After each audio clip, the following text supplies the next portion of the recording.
Inselmilkom bibtijaj, jina Ġolin Grixti, illum ħanitkellem fuq il-partita tal-bieraħ fil-għaxija bejn il-Liverpool kontra l-Luton, illi minkejja l-Liverpool għandhom numru ta' players neqsin li huma Alisson, Trent, Matip, Szoboszlai, Thiago, Bajcetic, Salah, Nunes, kif ukoll Jones, minkejja li kienu dawn players neqsin. Ma kienx problema l-Liverpool għax urew ir-reżiljenza tagħhom u l-attitudni li never give up. Fej minkejja li konna morna wet minn taħt mill-gol ta' Luton minn Ogbene u xismu il-Liverpool ma qatawx qalbhom għalla volja illi kellna ħafna chances fl-ewwel half fejn stajna neħduhom qabel ma skorjaw il-Luton. Xorta l-Liverpool għamlu l-comeback u mhux tal-li għamlu comeback tal-li taw erba' u tidwira lil-Luton illi pa speċi dajdu isu kollox illi l-Luton dis-sena la volja forsi mhumiex tim tal-livell tista' tgħid eżin mhumiex livell ta' West Ham jew hekk. Xorta rridu nagħtu l-mertu fejn hemm bżonn. Kontra kull tim kbir li lagħbu dejjem taw kedda. L-United tawhom żewġ logħbiet tajbin għala volja tilfu b'gowl. Is-City wkoll, l-Arsenal ukoll, iċ-Chelsea u Tottenham ukoll, jiġifieri il-Luton marru aħjar milli kulħadd ħaseb u ninżalhom il-kappell u għala volja għala erba' kontrina xorta pa' speċi ħaqhom ir-rispett fl-opinjoni tiegħi. Imma ħanaddi għall-partita, il-Liverpool bdew il-logħba tajba ħafna, għala volja fl-ewwel ħaf ma skurjajniex kellna ħafna chances, kellna l-aħjar chances tal-logħba tista' tgħid, però ma rnexxilniex kien fl-ewwel ħaf li nikkonvertu xi ċansi jew tnejn minnhom. Il-plejer Kolombjan Luis Diaz kellu daqsxejn opportunitajiet fejn seta' fetaħ il-vantaġġ għal Liverpool imma ma rnexxilux. Eżempju ċans wieħed li kellu meta Kelleher tefa' ballun il fuq illi kien distribution tajjeb ħafna li Diaz seta' għamel aħjar fl-opinjoni tiegħi. Imma fl-aħħar mill-aħħar kuntent li ġab il-gowl li kien ħaqqu fl-opinjoni tiegħi. Fit-tieni ħaf iċ-chances baqgħu ġejjin, il-Liverpool ħarġu kif dew l-ewwel ħaf, però kellhom iktar dik il-grinta tista' tgħid għax ovvjament kien fadal nofs il-partita u speċi l-logħba kienet għadha miftuħa minkejja li Luton kienu fil-vantaġġ, il-Liverpool baqgħu jirsistu sakemm ġabu l-gowl li kien ħaqhom biex iġibu l-gowl ta' draw li kien corner tajb ħafna minn McAllister illi konverti Van Dijk brasu. Mill-corners ma nistax ngħid li jiena kuntent overall dal-istaġun għax ovvjament għala volja xi kultant niskurjaw minn corners u qed mill-iktar teams li niskurjaw minnu. Tikkunsidra l-ammont ta' corners illi kollna kull logħba li kull logħba tista' tgħid bejn dejjem ikollna xi 9-10. Tara dawk in-numri tistenna li jiskurjaw iktar, però fl-aħħar mill-aħħar l-importanti t-3 punti u mhux tal-li ġibna 3 punti l-lejla, tal-li urejna reżiljenza u urejna raġuni għal Liverpool qegħdin l-ewwel. Fl-aħħar skorejna l-ewwel corner tal-partita kien eżin wara l-10 corner fl-aħħar skurjajna li kien corner tajb ħafna minn McAllister illi Van Dijk skurja t-tielet gowl tal-istaġun tiegħu wara l-iskurja mal-Sheffield United f'Diċembru kif ukoll man Norwich f'Jannar li kombinazzjoni kollha ġew minn corners. Mbagħad madwar 2 minuti wara McAllister għamel it-tieni assist tiegħu tal-partita kif ukoll ir-raba' assist mal-Liverpool fejn il-voli tiegħu ġewwa l-kaxxa ikkonvertih Gakpo b'rasu u f'tem ta' 2 minuti minn wieħed xejn minn taħt il-Liverpool bidlu l-iskor għal 2-1. Ftit qabel ma skorejna l-ewwel gol tista' tgħid li l-momentum kien favur il-Liverpool għax ma speċi għala volja kienu konna wieħed minn taħt ma qatawx qalbhom baqgħu jiġġieldu sakemm ġabu l-gowl li eventwalment tubgħat fettet il-logħba iktar għal-Liverpool. U mbagħad ftit wara jisu madwar 70 minuta dija forsi minix preċiż fil-ħin, però ftit wara Luis Diaz ġab il-gowl li kien ħaqqu. Għax ovvjament fil-ewwel ħaf tista' tgħid kellu madwar 6 chances biex jiskurja, però deret illi ma kienx il-logħba tiegħu. Però kuntent illi fl-aħħar mill-aħħar ġab il-gowl tiegħu wara assist Andy Robertson illi kombinazzjoni laħaq lil Trent Alexander-Arnold fl-assist. Illi kemm il-darba rajni pereżempju Robertson jew jilħaq il-Trent jew jaqbes il-Trent jew vice versa.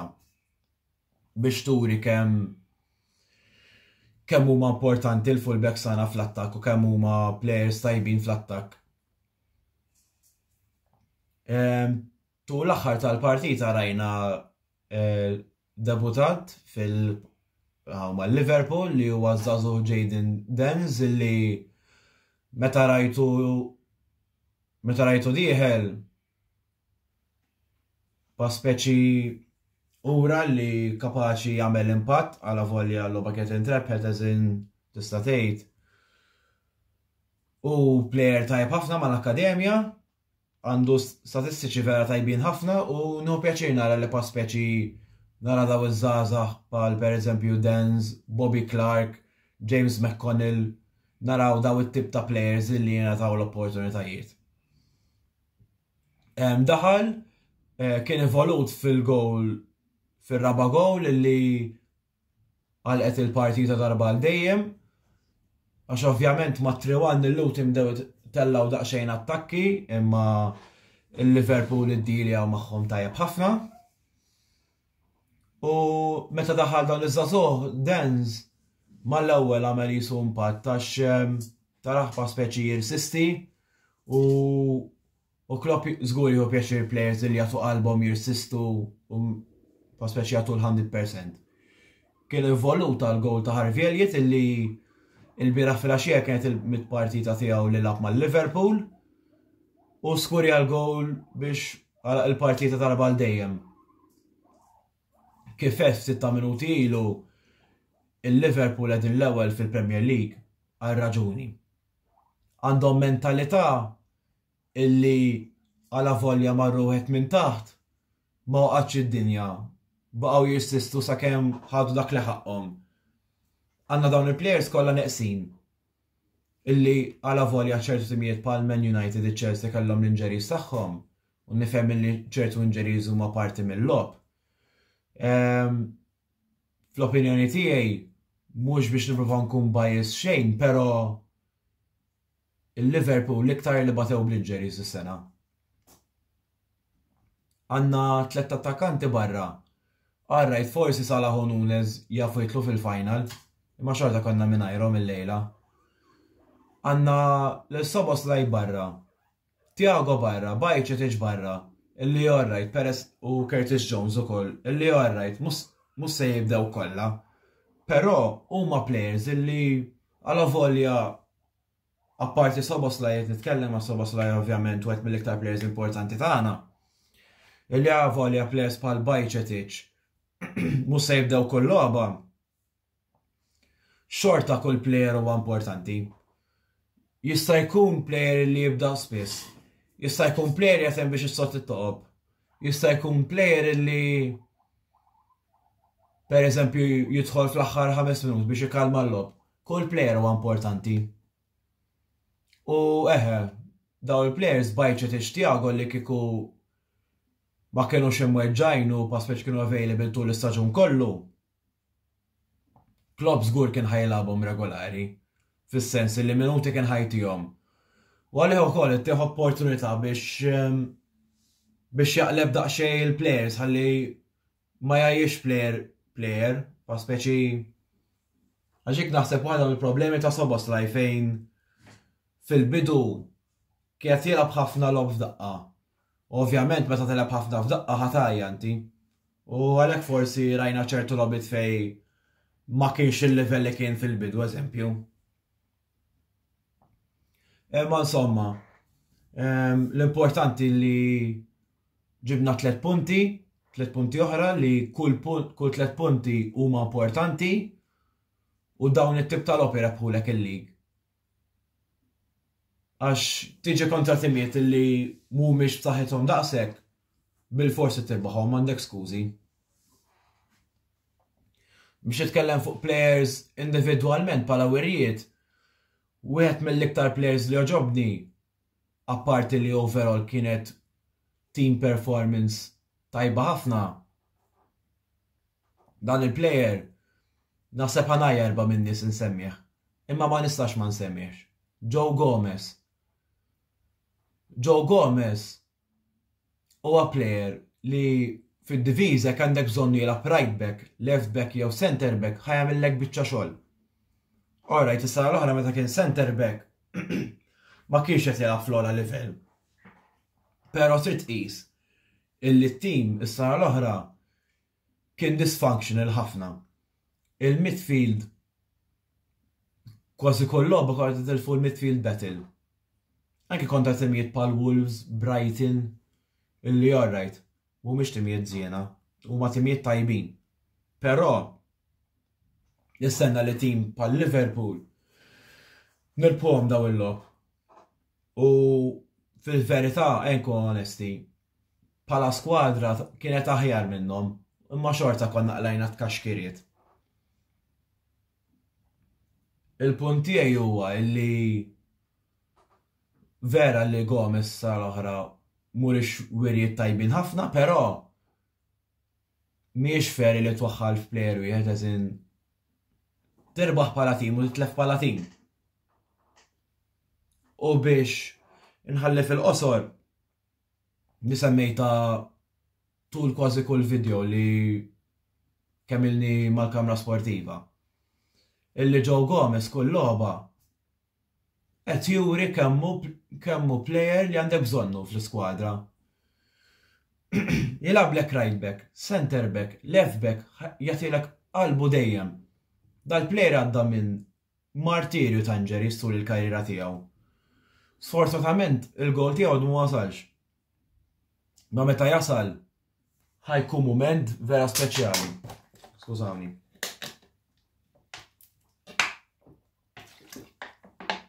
Conor Bradley, player ieħor li nixtieq nitkellem fuqhom. Għax dat jilgħab right back post Trent Alexander-Arnold illi fl-opinjoni tiegħi wieħed mill-aħjar right backs fid-dinja. Nixtieq ngħid li l-aħjar right back imma jkun hemm supporters mhux se jaqblu miegħi. Li fair enough, kulħadd għandu dritt tal-opinjoni tiegħu. Dal-player 20 sena diġà għandu l-esperjenza jilgħab mal-kbar ma' Northern Ireland, li għarrajt ħatejdu li Northern Ireland mhuwiex xi pajjiż mill-aqwa. Fair enough, imma tirrappreżenta l-pajjiżek hija ħaġa speċjali dejjem. Kien hemm biex iħallikox fil-qosor għax isir l-ħin u il-programm ħajkun itwal ħat tismawni neqret iktar. Kienet wirja tajba ħafna mit-tim. Gakpo għala ferra għal beda forsi statejt mux mill-aħjar.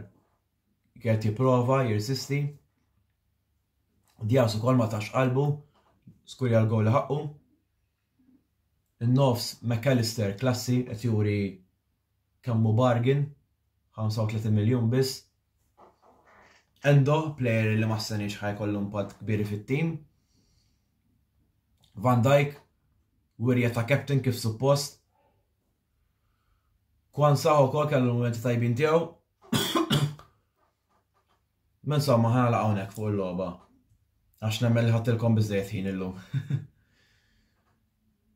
Issa Liverpool jimmiraw biex jirpu l-ewwel tazza tal-istaġun, għandna Cup Final kontra Chelsea fil-Carabao Cup. Nittamaw li konna ċertu players bħal Szoboszlai, forsi Trent, Salah u Nunes jitlu. Ovvjament ġurnata b'ġurnata. Insomma, nixtieq nagħlaq hawnhekk, ningrazzjakom tal-ismajtuni nitkellem. Qabel ħallikom nixtieq ningrazzja dejjem is-support li tuni, napprezza ħafna u kif ukoll is-support li tagħtu l-sħabi. Issa ħaddu għal daqsxejn reklami, u mbagħad għandna l-analiżi ta' Kert fuq il-partita tal-Porto kontra l-Arsenal. Ningrazzjakom, nawguralkom il-lejl tajjeb.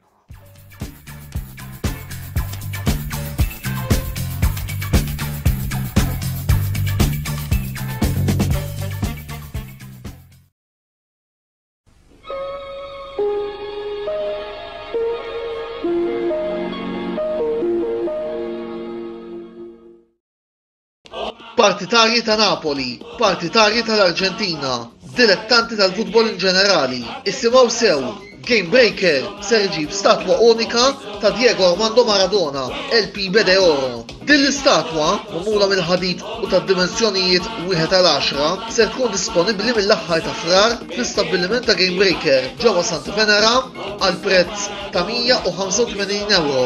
Għal daqstant, jekk tixtieq li jkollok din l-istatwa unika ta' wieħed mill-aqwa players li qatrat il-logħba tal-futbol, fittex ibbukja il-kopja tiegħek ta' din l-istatwa ta' Diego Armando Maradona biex ma toħroġx iddiżappuntat. Game Breaker, l-aqwa logħob tal-PlayStation, Xbox u Switch.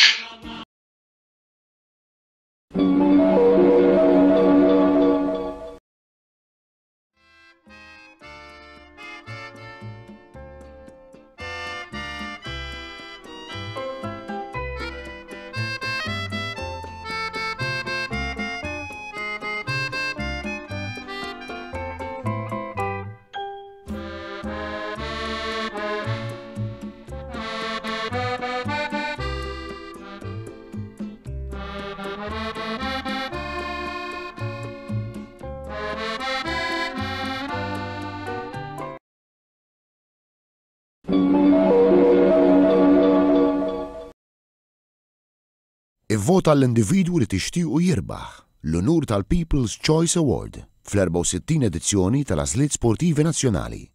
Il-votazzjoni permezz ta' SMS tagħlaq fl-ofsinhar fit-2 ta' Marzu. Il-finalisti f'din il-kategorija huma Mario Bonello, Atletika, Clayton Castaldi, Pool, Gianluca Ketkuti, Trap Shooting, Brand Spiteri, Kickboxing, Mattias Spiteri, Ibburdjar, Sophie St. John, Ġennastika, Colette Sultana, Squash, Tanisha Thornton, Weightlifting, Rona Sherry, Malta Rugby Football Union. Ir-riżultat se jkun determinat bl-għażla ta' 100% tal-voti bl-SMS. Kull SMS jiswa 150 ċentesmu ta' euro. L-Għażliet Sportivi Nazzjonali, is-Sibt 2 ta' Marzu fit-8 ta' filgħaxija, live fuq TVM Sport Plus.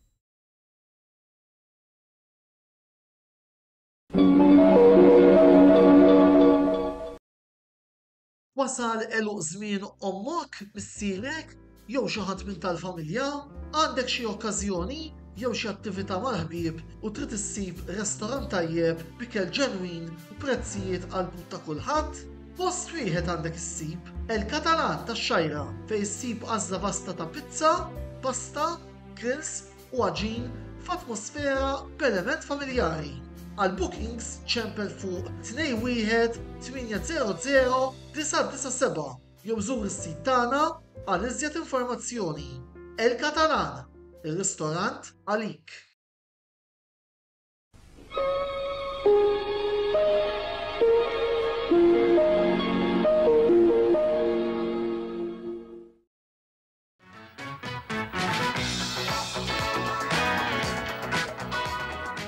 Kommi Kert, YouTuber Tarzan, programmar Migzum, fejn magħkom ħankun qed nitkellem dwar il-logħba tal-bieraħ Round of 16 tal-UEFA Champions League, away kontra Porto. Rajna l-istess 11 li bdew kontra Burnley, il-ġimgħa l-oħra. Kienet logħba diżappuntata minn naħa tagħna, żgur li Porto kien jimmerithom rebħa, kellhom ċans fil-bidu verament perikolus ta' Galliano, kien l-aqwa ta' Porto fil-fema tiegħi, kienu verament organizzati, aggressivi, kellhom game plan tajba tal-logħba, studjawna sew ukoll nemmen, ma tawniex l-ebda spazji fejn nistgħu noħolqu azzjoni.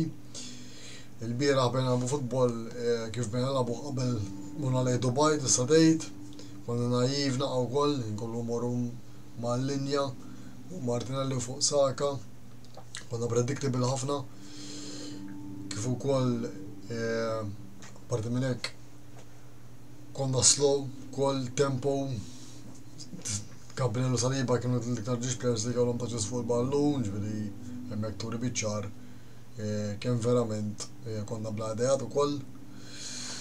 Tista' konna bla idejat, tista' wkoll tgħid li Porto kienu iktar organizzati minna. Però fl-opinjoni tiegħi 90 minuta ma tagħtix ġalla sta mhix aċċettabbli, speċjalment f'dak il-livell u fil-kompetizzjoni. Nemmen ukoll li ftit jew ċertu esperjenza, mhux ngħid m'għandix biss esperjenza, x'plejers ta' esperjenza għandna fil-fema tiegħi, kien hemm Havertz, jaf xi vedi kompetizzjoni, Jorginho meta daħal, nemmen Jorginho kellu jidħol qabel ukoll, daħal flok Trossard l-70th minute. Il-logħba tal-lum urejna wkoll kien verament imissena plejer bħal Gabriel Jesus, ma kienx hemm plejer li prova jmur joħloq xi ħaġa waħdu one on one, ħadd ma jprova jbeatja plejer, kollu ndawru ballu lura, ġejna 500 pass, iktar minn nofs li kellhom huma. Porto verament kienu perikolużi dak iċ-ċans ta' Galliano kif qedtilkom, nilgħad il-wif għaxif saqaħu taħu barra, żgur il-riżultat kien ikun iktar diffiċli għalina issa biex imorru għat-tieni leg. All to play for, xorta fil-fema tiegħi, rridu nkunu iktar aggressivi issa, ma nistgħux nippruvaw nfallu, ma rridux nfallu chances, żgur, jekk rridu nibdew b'saħħitna mill-ewwel on the front foot, ma rridux intuhom ċans jilagħbu. Porto mhuwiex tim li ħajkun aggressiv biex jattakkak, ħaj jistennik dik il-logħba tagħhom il-bieraħ rajna kemm il-darba. Rajna l-long balls ta' Pepe fuq Evanilson u Galliano ħin kollu. Kien konsejsaw min-naħa l-oħra wkoll kien logħba tajba ħafna. Però on the whole difiża tagħna nemmen li kien kompatta wkoll żball lejn l-aħħar sekondi tal-partita li żgur mhux aċċettabbli. Bidħol nemmen ukoll daħlet kemm xejn lajja wkoll fil-logħba, Martinelli fil-fatt il-gowl ġie minn żball ta' Martinelli, prova jagħti trubu l-Saka fl-oli, il-difensur ta' Porto antiċipa l-ballon tajjeb, waqgħu lejn Galliano daħal lejn in-nofs u xut mill-isbaħ jeleb ir-raja, nemmen li raja se tagħmel ħafna ħjar, ma kellux jaqla dak il-gowl minn hemm barra, nemmen one bħala position u anke nemmen li qabes titqabel, kien goalkeeper sajt il-ballun ġifieri nemmen li se tagħmel aħjar kieku qabes f'iktar tard biex ixellef il-ballun. Kenna ħafna corners ukoll il-bieraħ, kenna kważi 12 corner. Minn 12 corner ma rbaħniex ħeder wieħed kien u ġda ma ġiex minn corner, kien minn set piece dik kienet il-logħba tagħna. Minn hemm stajna niskuljaw il-bieraħ, però ma skuljajniex. Kif diġà għedtilkom, difiża ta' Porto kienu verament organizzati, goalkeeper għamel xogħlu, Costa, żgur jieħu l-mertu, bieraħ bdejk mandar kaxxa verament perfett. Bdew jilagħbu ħafna l-fouls ukoll, bdew jaqgħu ħin kollu malli missu ftit bum morru jaqgħu għall-foul, kienu bdew jkunu intelligenti wkoll. Tieni leg li żgur ħatkun miftuħa wkoll, rridu kif diġà għedt nibdew b'saħħitna mill-ewwel, nsibu l-gowl kmieni u ma timmorru provaw għal-killer tal-logħba, kapaċi nagħmluha, u ħadef kemm aħna tintajjeb ħafna home. Diffiċli tiġi ġal-Emirates u tikkontrolla l-logħba, jiġifieri ftit timijiet ġew ġal-Emirates u kontrollaw il-logħba. Irrid nsemmi wkoll għaliex Porto huwa l-ewwel tim dis-sena li jżamna billi nxuttjaw xut on target. Ġifieri da huwa big statement tal-Porto. Żgur li kif qal il-gowler tagħhom fil-press conference qal li għandna pjan biex iwaqfu l-Arsenal u verament ħadem il-pjan bl-ebda dubi. Apparti minn hekk irdu nistennew players li ħarġu mill-injuries, Partey, Jesus, Timber ukoll if ikun available fit-tieni leg, Zinchenko, għandna players li żgur għandna bżonnhom, irridu kulħadd fit. Issa ġejna f'partijiet tal-istaġun kruċjali fil-fema tiegħi u l-logħba hija final tista' tgħid speċjalment fil-lig. Għandna logħba jibsa ħana ma' Newcastle nhar is-Sibt. Żgur li Newcastle għalkemm m'għedinx fl-aqwa forma tagħhom bħalissa żgur li huwa tim perikoluż u tim li kapaċi jweġġawna, ġew weġġawna. Disa ġewwa St. James's Park. Gol li ma ninsewx il-kumedja li nqalet fil-ground, però hija parti mill-logħba. Apparti minn hekk ukoll fil-logħba tal-bieraħ nixtieq nagħti applaws kbir lil Declan Rice, fil-fema tiegħi Declan Rice kien l-aqwa plejer tagħna għala safra kmieni wkoll u xorta bda jirriskja jibda jtekkilja jantiċipa drive tiegħu l-balun kwaħda tal-plejer kien verament huwa plejer kbir u kif ukoll plejer li verament in-nofs inbidel bih fit-tim. Nemmen ukoll id-difiża tagħna Saliba u Gabriel kellhom logħba tajba wkoll għalkemm ma tantx kellhom ħafna xi jagħmlu mod difensiv, però l-ftit li kellhom għamluh vera sew, speċjalment Saliba fi minnhom fil-ġira mill-Galja noba jitrekkja miegħu. Galja huwa plejer verament fast u Saliba huwa fast daqsu biex ħaddu l-ballun perfett ġal kaxxa, timing kien eżatt importanti għax jekk tkun lejt fuq il-ballun ġal kaxxa 100% kun penalty mbagħad. Apparti minn hekk irridu fit-tieni leg irridu bidlu game plan tagħna, irridu nkunu iktar diretti fuq pass ġa channel, il-bieraħ ma minniex ħafna. Konna kif diġà konna slow minna u l-logħba komplejna nġibuha boring u slow aħna stess. Dejjem morru ħafna wide ħin kollu, ma sax mmur wide. Alright, Martin Lewis għadu jiġu dejjem double marked ukoll, ġbibqtahom il-logħba mill-ewwel. Biss però Odegaard ukoll kellu logħba kwieta, ma bdietx ikun ħafna available Odegaard. Bdew jippressaw b'4 ħin kollu huma wkoll għalkemm dabu 4-3-3.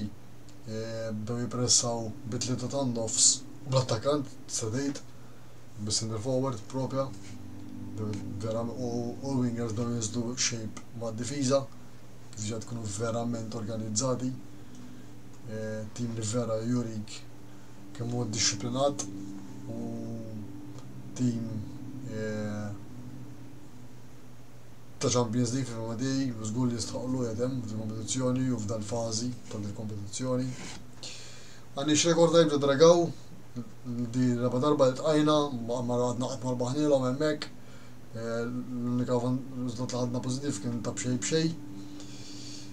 Tlifna rġajna kif għamilna fis-snin ta' qabel ukoll, però nemmen li fl-Emirates tkun logħba differenti, ħatkun logħba iktar pożittiva fin-naħa tagħna u nispera wkoll li ngħaddu għall-kwarti tal-finali.